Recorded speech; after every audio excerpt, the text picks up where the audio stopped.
Bismillahirrahmanirrahim. Innal hamdalillah nahmaduhu wa nasta'inuhu wa nastaghfiruh wa na'udzu billahi min shururi anfusina wa min sayyiati a'malina. Man yahdihillahu fala mudilla lahu wa man yudlilhu fala hadiya lahu. Wa asyhadu an la ilaha illallah wahdahu la syarika lahu wa asyhadu anna Muhammadan abduhu wa rasuluh, amma ba'd. Rabbi shrah li sadri wa yassir li amri wahlul 'uqdatam min lisani yafqahu qawli. Rabbi zidni ilma warzuqni fahma.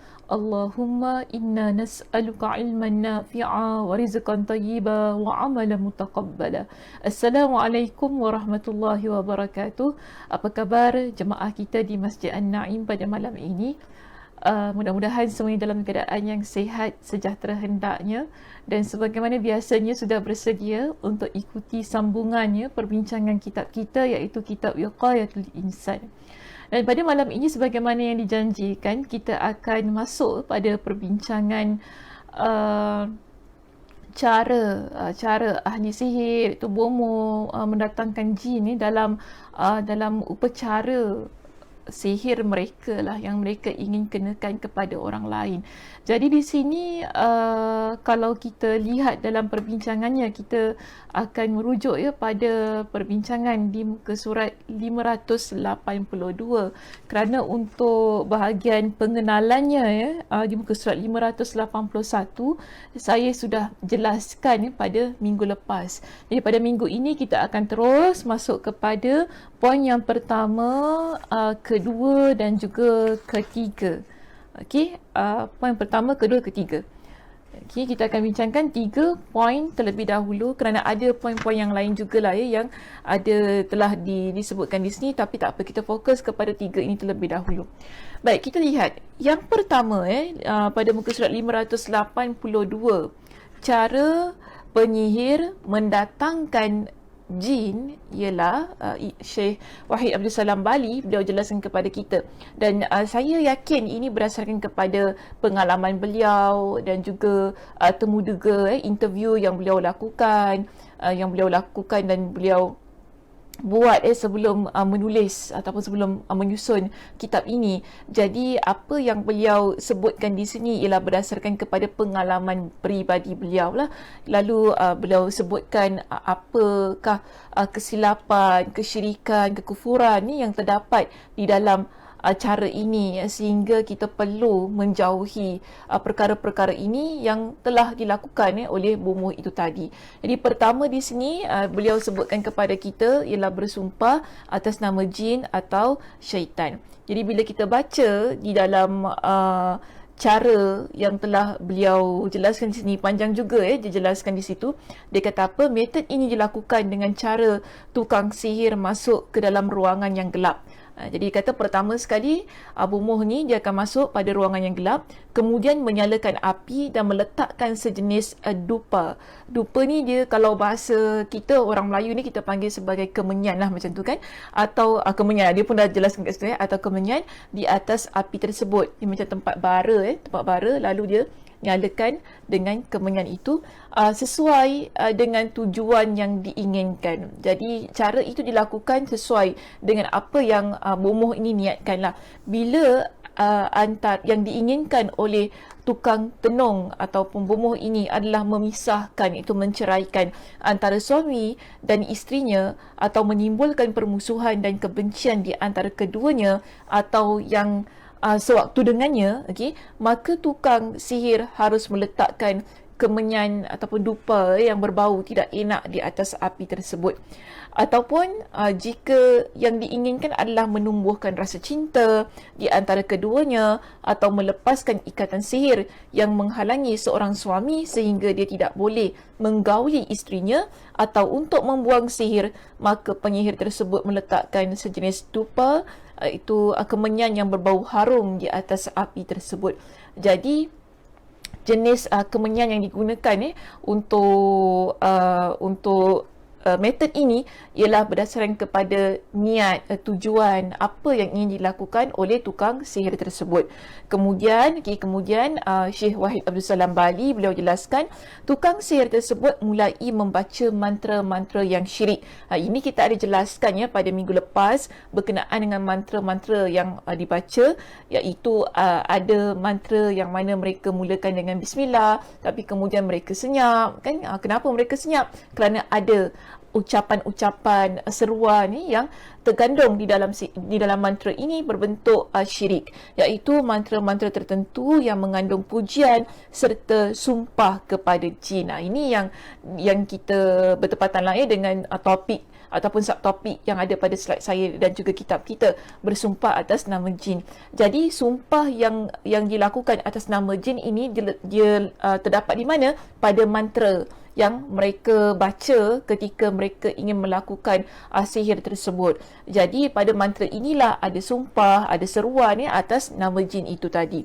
Dan dia kata dan meminta kepada penguasa mereka. Jadi dalam mantra ini ada bentuk permintaan, doa yang mereka panjatkan kepada jin-jin ini. Selain itu juga memuat pelbagai macam bentuk kesyirikan lainnya, seperti mengagungkan para pembesar jin, meminta pertolongan kepada mereka dan sebagainya.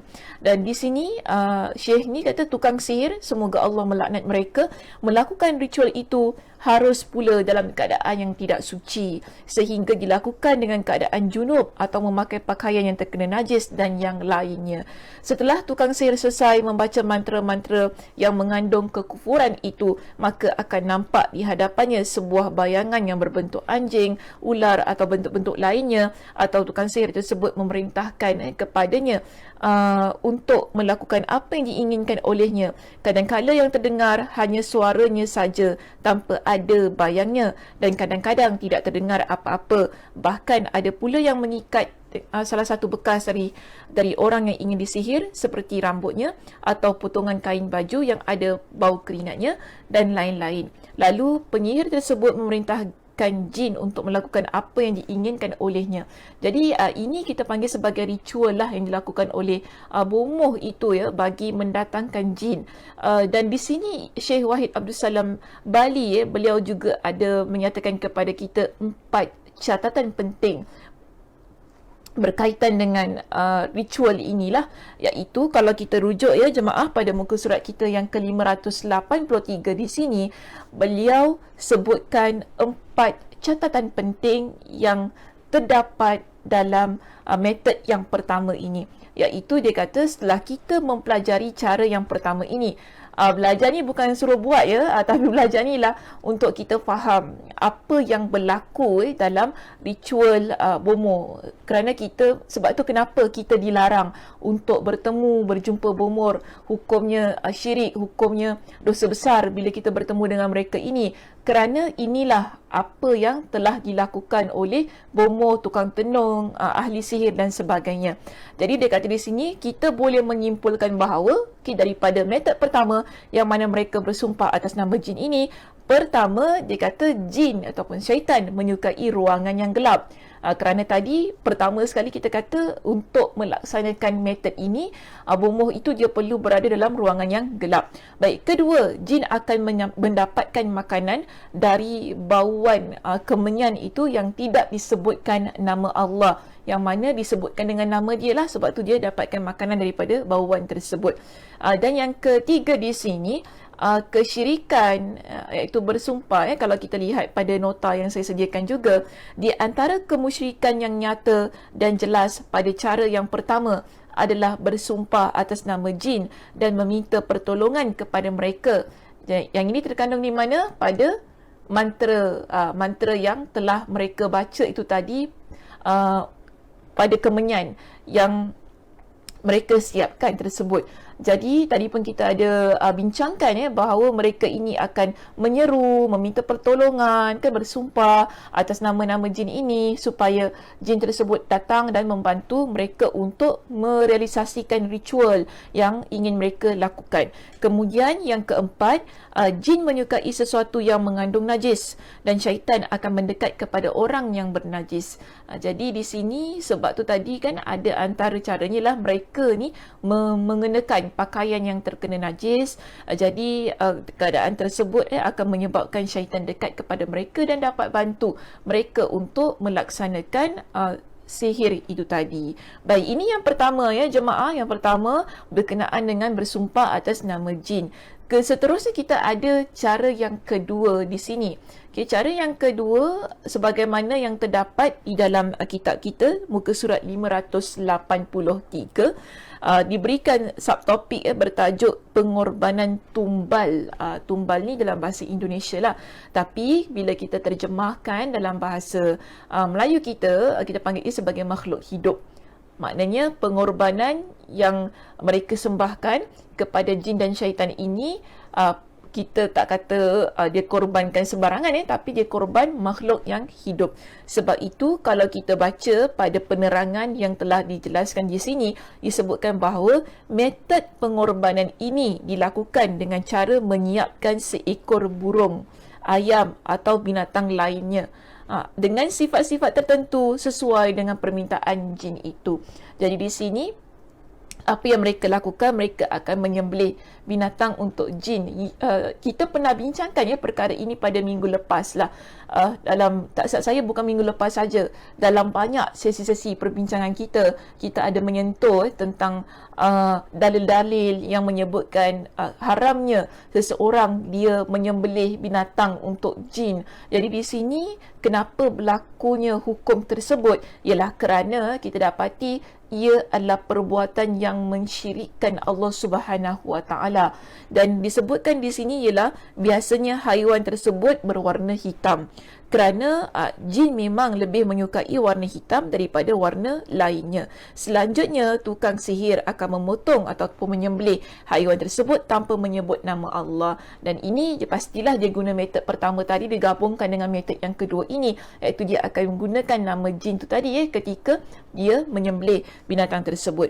Dan kadang-kadang dia sebut di sini, kadang-kadang darah haiwan tersebut dioleskan, maknanya disapukan ke tubuh pesakit atau membuangnya ke bangunan yang lama, sumur-sumur atau ke rumah-rumah yang kosong yang biasanya menjadi tempat tinggal jin tanpa menyebut nama Allah ketika membuangnya. Setelah melakukannya, penyihir itu kembali ke rumah dan membaca mantra-mantra kemusyrikan, kemudian memerintahkan jin untuk melakukan apa yang diinginkan olehnya.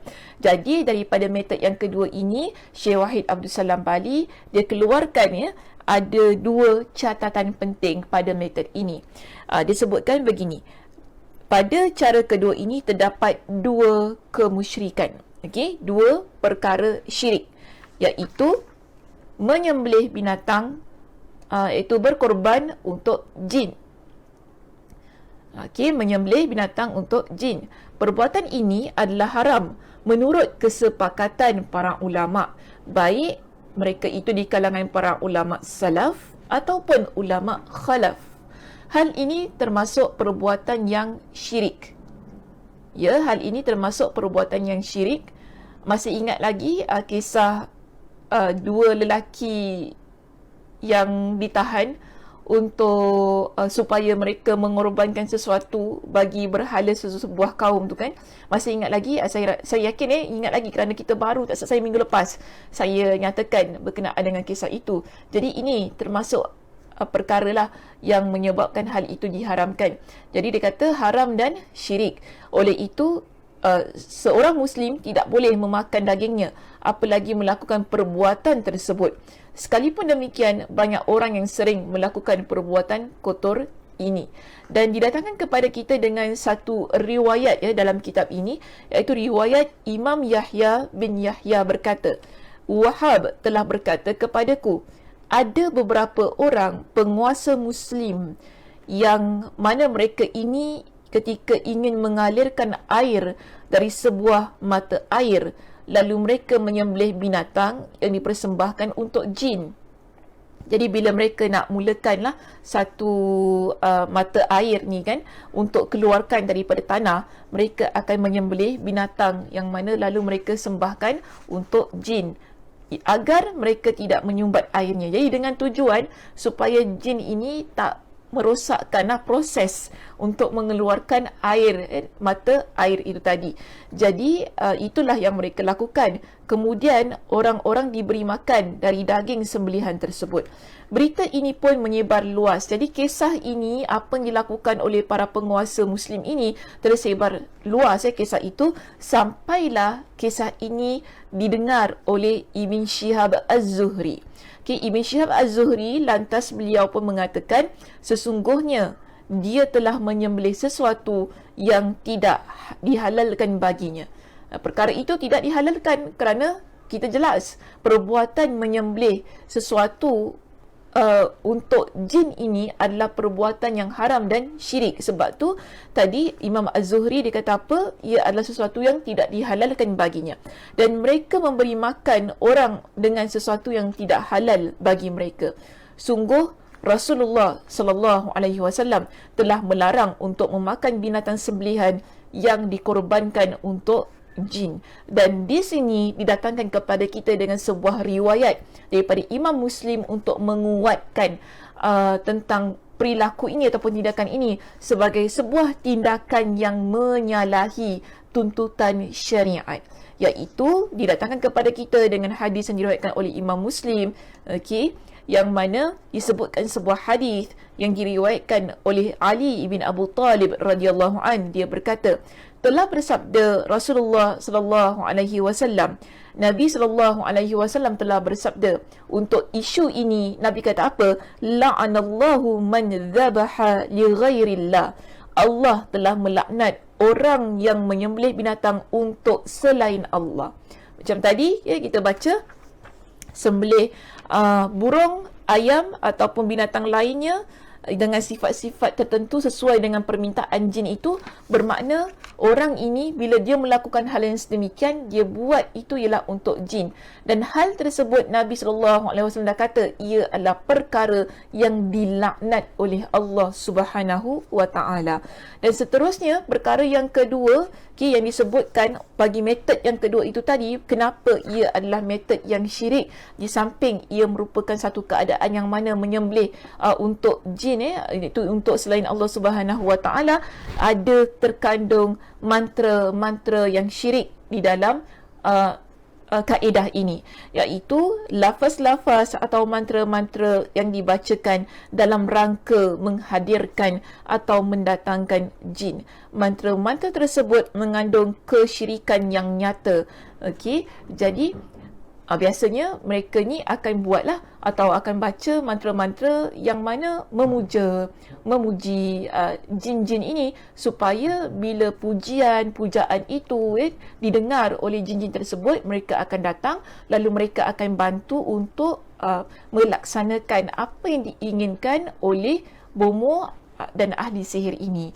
Baik, ini adalah kaedah yang kedua. Kita ada kaedah yang ketiga di sini dan saya ingin ambil ia sebagai perbincangan kita yang terakhir pada malam ini, iaitu kalau kita rujuk di muka surat 584. Tajuknya, topik nombor 3 ini diletakkan melakukan penistaan. Melakukan penistaan. Disebut di sini, cara ini lebih dikenal di kalangan para ahli sihir dengan sebutan cara penistaan diri. Penistaan diri atau tariqatus sufliyah, itu dalam bahasa Arabnya. Yang mana dia jelaskan di sini bagaimana penistaan diri ini dilakukan oleh bomoh ataupun ahli sihir ini dijelaskan kepada kita di sini. Tukang sihir yang melakukan cara ini memiliki sekelompok besar syaitan yang bersedia untuk melayani dan menjalankan perintah-perintahnya. Jadi kerana itu mereka adalah para tukang sihir yang paling besar kekufurannya. Jadi di sini Syekh Wahid Abdul Salam Bali kata apa? Kerana mereka ini memiliki sekumpulan syaitan-syaitan yang bersedia untuk membantu mereka dalam perbuatan sihir ini, disebutkan bahawa mereka adalah tukang sihir yang paling dahsyat kekufurannya dan paling keji penyelewengannya. Semoga Allah melaknat mereka semua. Cara ini dilakukan dengan langkah-langkah sebagaimana berikut. Tukang sihir, iaitu bomoh ini, menjadikan mushaf Al-Quran sebagai alas kakinya. Kalau lihat pada poin yang kedua saya nyatakan di slide ini, apa yang mereka lakukan, mereka akan jadikan mushaf Al-Quran, iaitu Al-Quran sebagai alas kaki. Kemudian mereka memakainya untuk masuk ke dalam tandas. Di dalam tandas, tukang sihir tersebut membaca mantra-mantra yang mengandung kekufuran.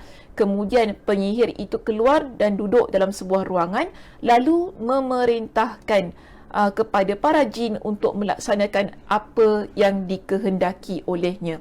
Dan oleh kerana dia dah buat perkara ini tadi kan, yang jijik ni lah bagi saya ni, na'udzubillahi min zalik lah ya, jangan susah nak kata perkara ini kalau berlaku memang dahsyat lah ya. Bukan kalau, dia memang berlaku pun dahsyat. Jadi di sini bila dia dah lakukan perkara yang begini na'udzubillah pakai menjadikan Al-Quran sebagai alas kaki, lalu masuk ke tandas dengan keadaan yang sedemikian, dan dia akan berada pada satu ruangan, dan pada waktu itu jin pun akan segera mentaatinya dan bergegas melaksanakan seluruh perintahnya.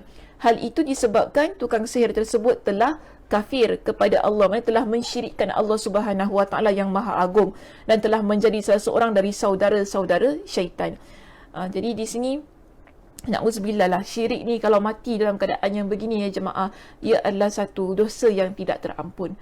Sebab tu kita ni kalau ada saya kata melakukan perbuatan-perbuatan yang begini, perlu cepat-cepat bertaubat kepada Allah Subhanahu Wa Taala. Mudah-mudahan Allah Subhanahu Wa Taala menyelamatkan kita, ahli keluarga kita daripada perbuatan-perbuatan yang begini.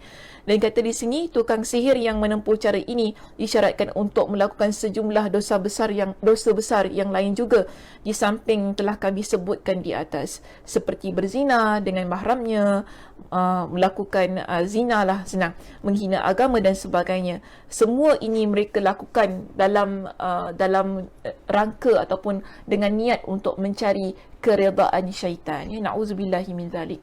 Kita banyak-banyak berdoa kepada Allah Subhanahu Wa Taala agar Allah Subhanahu Wa Taala menjaga kita, ahli keluarga kita daripada perbuatan-perbuatan yang mensyirikkan Allah Subhanahu Wa Taala, kerana perbuatan-perbuatan ini adalah perbuatan yang besar. Dosanya dosa yang kalau sekiranya mati dalam keadaan yang sedemikian, ia adalah dosa yang tidak terampun. Sebab itu kita baca tentang semua ini, ia bukan suka-suka ya jemaah, tapi sebenarnya ialah untuk memberikan perhatian, memberikan kesedaran kepada diri kita bahawa perkara-perkara ini wujud di sekitar kita. Jadi menjadi tanggungjawab kita untuk menjaga akidah yang telah Allah Subhanahu Wa Taala berikan kepada kita.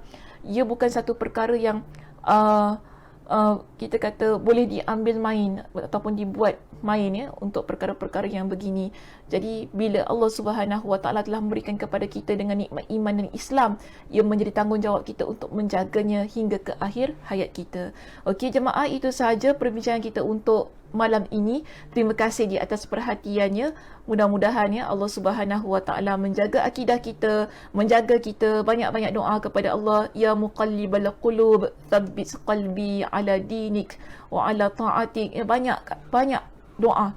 Mudah-mudahan Allah Subhanahu Wa Taala menetapkan jiwa kita, hati kita dalam keimanan hingga akhir hayat kita. Okey, itu sahaja untuk malam ini. Mudah-mudahan Allah Subhanahu Wa Taala memberikan kepada kita dengan kesihatan agar kita dapat bertemu sekali lagi pada minggu hadapan bagi menyambung perbincangan ini, untuk kita lihat apakah lagi metod yang mereka lakukan bagi menghadirkan jin ini. Dan penting untuk saya ingatkan, ini semua adalah perkara yang syirik dan dilaknat Allah Subhanahu Wa Taala. Jauhi ia, jangan dekati ia walau dalam keadaan apa sekalipun. Saya tutup mengajar kita pada malam ini dengan tasbih kafarah. Subhanakallahumma wa bihamdika asyhadu an la ilaha illa anta astaghfiruka wa atubu ilaik. Assalamualaikum warahmatullahi wabarakatuh. Jemaah yang budiman, ayuh sama-sama kita dirikan kediaman kita di Jannatul Naim kelak. Masjid An-Naim memerlukan sejumlah $500,000 untuk menambah baik ruangan solat dan bangunan masjid bagi keselesaan dan ketenangan ibadah para jemaah. Saya doakan agar setiap infak yang dihulurkan diberikan pulangan oleh Allah Subhanahu Wa Taala dengan berlipat kali ganda di dunia dan akhirat nanti. Amin ya rabbal alamin.